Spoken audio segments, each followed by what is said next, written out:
So hello guys, welcome back to my new video. और मेरा नाम है हर्ष और मैं कर रहा हूँ जेई 2027 की प्रिपरेशन। और आज की वीडियो थोड़ी बहुत ही ज़्यादा अलग होने वाली है, थोड़ी नहीं कह सकते, क्योंकि इसमें आपको पता ही होगा कि लास्ट 6 मंथ सीरीज़ जो मैं चला रहा हूँ यूट्यूब पर, उसके मतलब डेली वीडियो नहीं आ पा रही है, उसकी कभी कभी वीडियो आ रही है। बेसिकली रीज़न तो आपको बता दिया था मैंने लास्ट वीडियो में कि बहुत टाइम लग रहा है, 1 आवर से भी ज़्यादा उसे बनाने में या फिर डालने में लग जाता है। और मैं नहीं, मेरा दोस्त भी उसे डालने में मेरी खूब मदद कर रहा है, तो मैं बता सकता हूँ कि बहुत टाइम लग रहा है। तो बेसिकली इसमें मैं ये करने वाला हूँ अब कि सबको पता है कि सभी बैचेस का, चाहे वो लक्ष्य 2.0 या लक्ष्य 1.0 हो, उसका 5 दिसंबर या 10 दिसंबर तक सिलेबस ऑलमोस्ट कंप्लीट हो जाएगा सबका, क्लास 12th का। या फिर जो ड्रॉपर है उनका तो जाएगा 15 जनवरी तक। तो इसलिए हमारा तो, जो मैं लक्ष्य में पढ़ रहा हूँ, तो हमारा तो मेन फोकस है कि 1 दिसंबर तक हमारी 11th का भी पूरा रिवीजन या जो बैकलॉग है उसे कवर किया जा सके। तो इसे हम कवर कर सकते हैं। कैसे कर सकते हैं? तो मैंने कल देखा कि जेई वाला पे कुछ वीडियो आई हैं, उसे 2 दिन में, एक तो सलीम सर ने डाल लिया, 2 दिन में उसमें 2.5-3 लाख बच्चे देख चुके हैं उस वीडियो को। तो मैंने देखा क्या है ऐसा वीडियो में, तो मैंने देखा कि बहुत ही अच्छे तरीके से सलीम सर ने बता रखा है, आप भी जाके देख सकते हो वैसे, कि कैसे कैसे तुम्हें पढ़ना है। एक तो उन्होंने ये बताया कि पूरा सिलेबस कवर करना है, चाहे कुछ भी हो जाए, पूरा सिलेबस तो पढ़ना है ही विद प्रैक्टिस। ये नहीं कि तुमने सिलेबस पढ़ लिया, तुमने प्रैक्टिस नहीं करी, तो ये बहुत ही ज़्यादा बेकार हो जाएगा। अब आती है मैथ की बात।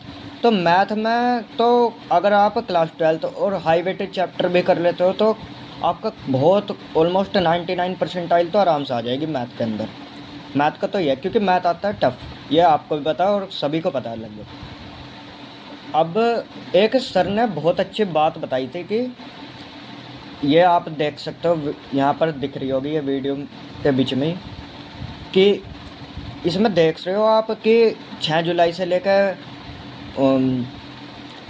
हर 14 डे के अंडर अंडर मैं 3-3 चैप्टर कवर करने को कहा सर ने, जो मैं कहूँगा कि बहुत ही ज़्यादा प्रैक्टिकल है। जिसका रिवीजन हो रखा है या जिसने पूरे लेक्चर कर रखा है, तो वो इसमें 3-4-4, 5-5 चैप्टर भी कर सकता है। और जिसने बिल्कुल कुछ भी नहीं पढ़ा कि पूरी 11th वेस्ट है, ये 11th के लिए है। 12th का तो सब सामान लेंगे, क्योंकि 12th में सब बैच में से पढ़ रहे हैं, तो उसका तो आप कर सकते हो कि अगर किसी चैप्टर की प्रैक्टिस नहीं हो तो उसकी प्रैक्टिस करके उसे इम्प्रूवमेंट कर सकते हो। लेकिन 11th क्लास का सबका रोना यही है कि या तो किसी का बैकलॉग हुआ पड़ा या किसी की प्रैक्टिस नहीं है।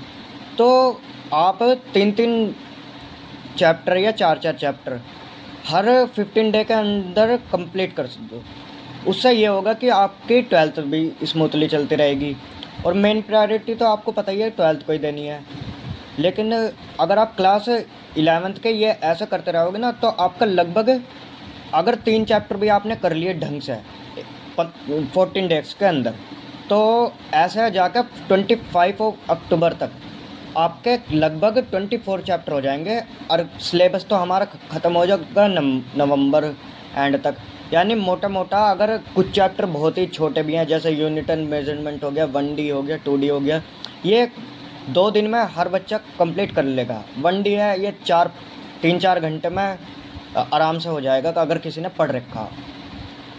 तो बेसिकली यही कहूँगा कि मैं अपना सिलेबस 11th का और 12th का लगभग इस टाइम तक कंप्लीट करने वाला हूँ, कि जब तक हमारी 12th का सिलेबस हो तो तब तक हमारा 11th भी पूरी वो हो जाए कंप्लीट। क्योंकि उसके बाद मैं बता रहा हूँ कि आपको बिल्कुल भी कुछ भी नया पढ़ने का तो टाइम मिलने वाला है नहीं। तो बेसिकली पहले तो आपके जनवरी मेंस के लिए आपको रिवीजन स्टार्ट हो जाएगा। कोई मंजिल फॉलो नहीं करेगा, क्योंकि मंजिल होती है लास्ट में, उसमें या तो आप मॉक टेस्ट दे लो या मंजिल देख लो। अगर आपका बैकलॉग है तो आप मंजिल सीरीज से करो कवर, बहुत अच्छे हैं। 2025 वाली मंजिल सीरीज में काफ़ी अच्छे डिटेल से एडवांस तक के पढ़ा रखा है, उसे करो। और क्लास के जो सभी के पास बैचेस है उसके क्वेश्चन कर लो, या फिर PYQ अटैम्प्ट करो। पीवाईक्यू से ये होगा कि आपको पता चलेगा कि क्या ट्रेंड आ रहा है। अब ये तो होगी बात 11th की कि कैसे आपको बैकलॉग कवर करना है, कि मंजिल से कर लेंगे। और अभी आप देख सकते हो जोन से भी आपको सीरीज़ अच्छी लगे, मैं तो मंजिल से ही कर रहा हूँ 11th के जो भी मेरे चैप्टर के बैकलॉग है। केमिस्ट्री में तो लगभग बस इनऑर्गेनिक और थोड़े फिजिक्स के चैप्टर रह रहे हैं, और मैथ में ज़्यादा चैप्टर नहीं है 11th क्लास के जो बहुत ही ज़्यादा है। फिजिक्स के भी मेरे बहुत ही कम चैप्टर हैं जो ज़्यादा टाइम लेंगे। फिजिक्स में ज़्यादा टाइम नहीं लगने वाला, क्योंकि 11th के फिजिक्स ज़्यादा फॉर्मूला बेस्ड तो नहीं कह सकते, उसमें फॉर्मूले कम है, लेकिन जैसे मैकेनिक्स हो गया उसमें दुनिया भर के सवाल बनाए जा सकते हैं, कम फॉर्मूले ही हैं, तो इसलिए वो कवर हो जाएगी। लेकिन उसे रिवीजन करना, या वो भी संडे को तो बेसिकली सभी रिवीजन ही करते हैं, आप भी करते ही होगे, तो मैं भी संडे को रिवीजन ही कर रहा हूँ।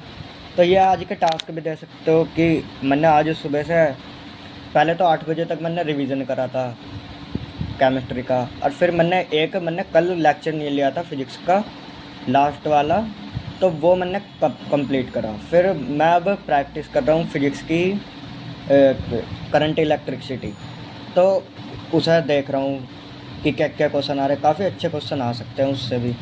और फिर एक मेरी क्लास लूँगा आशीष अग्रवाल सर से मैथ की, और फिर शाम को देख सकते हो 6:15 से 9 तक एक फिजिक्स का लेक्चर हो जाएगा। बस इतना ही काफ़ी है, और रात को मन करेगा थोड़ा सा रिवीजन कर लूँगा, वरना कोई ज़रूरत नहीं है। और बच्चे ये भी कहते हैं कि नोट्स कैसे बनाएं। देखो भाई, अगर तुम्हारा टाइम ज़्यादा नोट्स में जा रहा तो सीधा एक काम करो, क्वेश्चन तो लिखो मत बिल्कुल भी। जो लगे कि हाँ ये थोड़ा अच्छा लगा क्वेश्चन, या कोई कॉन्सेप्ट समझाया सर ने, और उसी का जो बेसिक क्वेश्चन है ना वो लिख लो अपनी नोटबुक में। मतलब एकदम शॉर्ट नोट्स टाइप को वो बना लो इसमें, वरना टाइम वेस्ट होगा। ये देख सकते हो मैंने 3-4 उसके बना दिए थे, ये सर ने कराए थे। ये बस वही हैं जो सर कराते हैं ना क्लास में, ये देख सकते हो। इसमें बस शायद 3-4 चैप्टर हो रहे हैं, ये वो चैप्टर बोल लो, सॉरी लेक्चर। तो इसमें ये क्वेश्चन करा रखे मैंने, यही लिखे। इसमें भी सर ने 2-3 मेथड बताए थे, मुझे मेथड 1 आता था तो मैंने मेथड 2 लिख लिया। ऐसे ही आप भी कर सकते हो कि जो आता है उसे क्यों लिखना, जो नहीं आ रहा उसे लिख लो, छुट्टी, बस काम ख़त्म। तो अब मैं आपको बता दूं कि इस सेशन में मैं क्या करने वाला हूँ, कि हर वीक मैं बता दिया करूँगा पहले ही कि कौन से चैप्टर मैं इन 14 डेज़ के अंदर करने वाला हूँ। तो वो आपको लिस्ट दिखी जाएगी कि कब से कब तक कौन से चैप्टर होंगे। वो मैं जल्दी डाल दूँगा डिस्कशन करके कि कौन से चैप्टर पहले कर सकते हैं एकदम, जो आपकी रैंक भी अच्छी ला सकते हैं। तो देखो करना तो यही है। देखते तो बहुत बच्चे वीडियो हैं, आपको भी पता कि जेई वाला चैनल पर 2.5-3 लाख बच्चे ने 2-3 दिन में वीडियो देख दी, लेकिन सिलेक्शन तो बहुत ही कम बच्चों का होगा। इसलिए वीडियो देखने से तो कुछ नहीं होने वाला, उसे फॉलो भी करना चाहिए। बच्चे क्या करते हैं, बस नई स्ट्रैटेजी आई उसे देखने लग जाते हैं कि अच्छा ऐसा कर सकता है। स्ट्रैटेजी देखने से इतना मोटिवेशन आता है ना, मुझे भी पता है, बहुत आता है। तो इसलिए स्ट्रैटेजी वीडियो तो देखना बिल्कुल बंद कर दो। बस ये देखो कि क्या कोई पढ़ रहा है। अगर आप भी मेरी वीडियो देखते हो ना, तो मतलब मेरे से भी आप ना ज़्यादा पढ़ने की कोशिश करो कि इस भाई ने आज इतना करा ना, तो मैं 1 घंटा एक्स्ट्रा पढ़ूँगा। इससे ऐसे ही तो आप कंपटीशन को बीट करोगे। अगर मैं आज 12 घंटे पढ़ रहा तो आप 13 घंटे पढ़ो, जब भी तो आप मेरे से आगे निकल पाओगे। यही कंपटीशन है। और आज के टाइम में लेक्चर हर कोई देखता है, प्रैक्टिस और रिवीजन यही 2 मोर पावरफुल वेपन हो सकते हैं जो आपकी रैंक ला सकते हैं। तो आज के लिए इतना ही, और कल से मैं डेली बहुत ही छोटी शॉर्ट में वीडियो डाल दिया करूँगा, कि वो भी सुबह ही सुबह, कि फर्स्ट डे है तो मैं क्या क्या इस वीक में जो 14 डेज है उसमें क्या करने वाला हूँ। तो थैंक यू, मिलता है नेक्स्ट वीडियो में, तब तक के लिए बाय बाय। और चैनल को सब्सक्राइब कर लेना, क्योंकि ऐसा कंटेंट आपको कहीं नहीं देखने को मिलेगा। Thank you, bye.